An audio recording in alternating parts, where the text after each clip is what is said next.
Il en ressort que chacun de nous devrait tirer la sonnette de l'alarme et autour de nous prendre position véritablement afin que ce qui se prépare dans les ténèbres ne puisse pas passer par nous. Ce soir, encore une fois de plus, les médecins ont tiré la sonnette d'alarme en jouant leur rôle, premièrement dans cette émission et plus tard implémenté dans leurs différents domaines dans lesquels ils se retrouvent.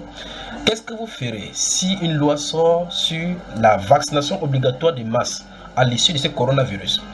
Écoutez maintenant, le monde que vous connaissez depuis longtemps, ce monde de liberté, ce monde de tranquillité que vous avez vécu jusqu'à ce mois de janvier où les prémices de ces choses ont été prophétisées dans les laboratoires, vous ne connaîtrez plus jamais ce monde parce qu'il est fini et terminé.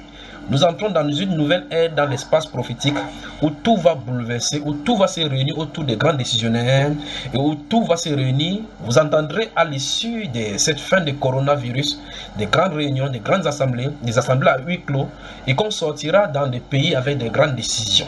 Ces décisions implémenteront donc des lois martiales dans le domaine économique, le domaine maritime, dans le domaine de la santé et dans le domaine de la politique. Et quiconque ne respectera pas ces choses-là sera puni sévèrement. Des lois martiales donc vont sortir dans chaque domaine. Alors votre monde est mort et crucifié. Qu'est-ce que vous allez faire maintenant, sinon de choisir de suivre Jésus-Christ de Nazareth? Sans lui, vous ne pouvez pas résister. Nous entrons donc dans le plan parfait dont la Bible déclare que le gouvernement de ce monde-ci devrait se réunir pour combattre contre celui qui est assis sur le trône. Et ils vont se réunir avec les chefs militaires pour combattre contre l'agneau et contre tous ceux là qui avaient choisi de suivre son nom. Alors nous entrons donc dans la première phase de ces choses. Dans les 4 fléaux arrivent encore, dit le Saint-Esprit, pour implémenter, encore permettre d'implémenter cela. Et ces gouvernements qui vont se réunir, la Bible déclare dans le livre d'Apocalypse au chapitre 19 que Dieu a mis dans leur cœur d'accomplir son destin. Et ils vont le faire. Le gouvernement de ce monde vont se réunir autour des thèmes qui vont meubler la sécurité nationale de chaque pays et frontalier.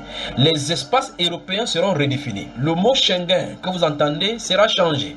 Les différentes barrières seront brisées. Les nouvelles politiques seront introduites. Ainsi dit le Saint-Esprit.